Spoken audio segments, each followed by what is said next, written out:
Masih bersama kami dalam Newscreen. Pemirsa, generasi Z atau Gen Z dalam beberapa tahun terakhir kerap menjadi perhatian banyak pihak. Pasalnya, Gen Z menjadi salah satu kelompok terbesar di masyarakat dan memiliki stigma yang negatif terkait hal mengatur keuangan. Generasi Z atau Gen Z adalah kelompok usia yang saat ini menjadi sorotan di Indonesia dalam beberapa tahun terakhir. Mereka adalah individu yang lahir di antara tahun 1997 hingga 2012 dan menjadi salah satu kelompok terbesar dalam populasi Indonesia. Dikenal sebagai generasi yang tumbuh bersama perkembangan teknologi, aktivitas Gen Z dalam beberapa tahun terakhir kerap menjadi perhatian banyak pihak. Pasalnya, fenomena Gen Z yang menjadi salah satu kelompok terbesar di masyarakat dapat mempengaruhi aktivitas ekonomi sebagai konsumen utama di berbagai sektor pasar. Berdasarkan data dari Badan Pusat Statistik, jumlah generasi Z di Indonesia mencapai 70,75 juta orang di 2024. Angka tersebut tercatat menurun dibandingkan tahun-tahun sebelumnya. Meski demikian, jumlah tersebut menjadi kekuatan besar dalam lanskap sosial, ekonomi, dan teknologi Indonesia. Gen Z dikenal sebagai generasi yang sangat adaptif terhadap teknologi digital dan memiliki pengaruh yang signifikan dalam menggerakkan perubahan di berbagai bidang, termasuk ekonomi kreatif, gaya hidup, dan konsumsi digital. Dari segi pendapatan, survei yang dilakukan oleh Badan Pusat Statistik atau BPS pada tahun 2022 menunjukkan bahwa pekerja di kelompok usia 15-24 tahun yang sebagian besar termasuk Gen Z di sektor formal memperoleh rata-rata pendapatan sebesar 1,7 juta per bulan.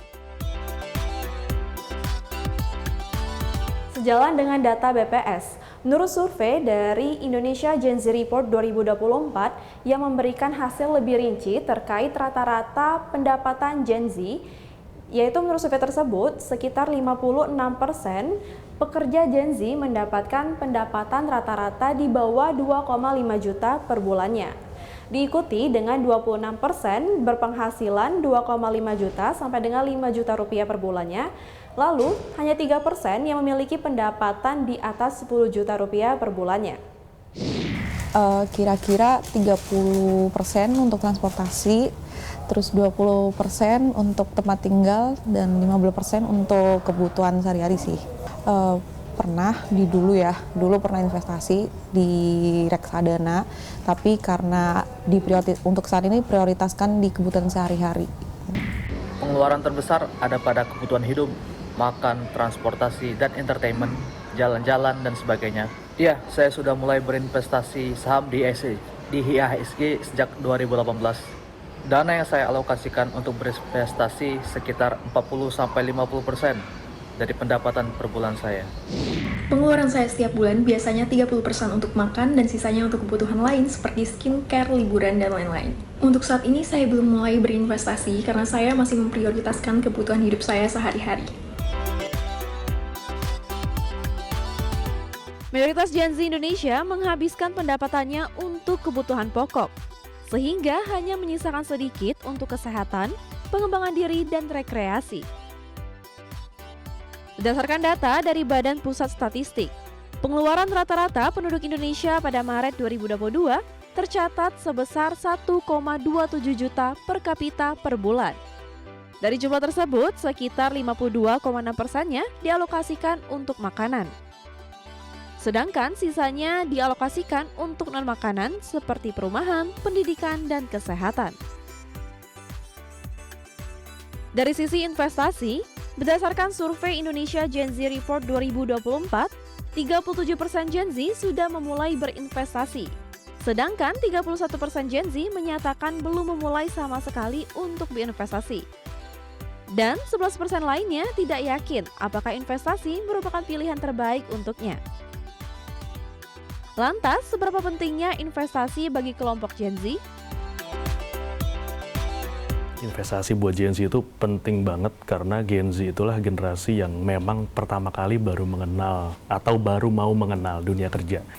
Investasi yang cocok untuk Gen Z adalah investasi yang tipikalnya itu memang sesuai dengan karakter mereka yang mau simple, yang kebanyakan memang masih berpenghasilan cukup relatif minim ya, ataupun memang sesuai dengan standar kriteria penghasilan di satu daerah tertentu. Nah, kalau ditanya produknya apa, maka produk-produk keuangan apapun sekarang di Indonesia itu sudah masuk ke ranah yang bisa diakses oleh Gen Z.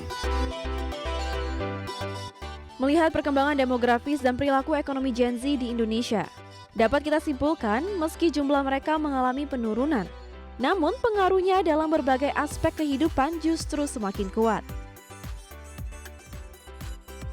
Dengan semakin banyaknya Gen Z yang mulai berinvestasi dan memahami pentingnya pengelolaan keuangan, peluang mereka untuk mencapai kestabilan finansial di masa depan semakin terbuka lebar.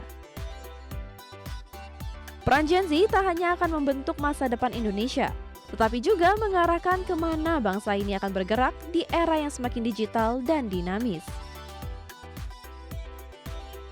Jakarta, Vina Munawar, Heru Triyunarto, IDX Channel. Dan pemirsa, informasi tadi sekaligus mengakhiri perjumpaan kita dalam News Screen kali ini. Dan jangan lupa saksikan program IDX Second Session Closing yang akan tayang pada pukul 15.30 waktu Indonesia Barat. Dan pemirsa, karena urusan masa depan harus terdepan, aku investor saham. Saya Fajar Wayong, sampai jumpa.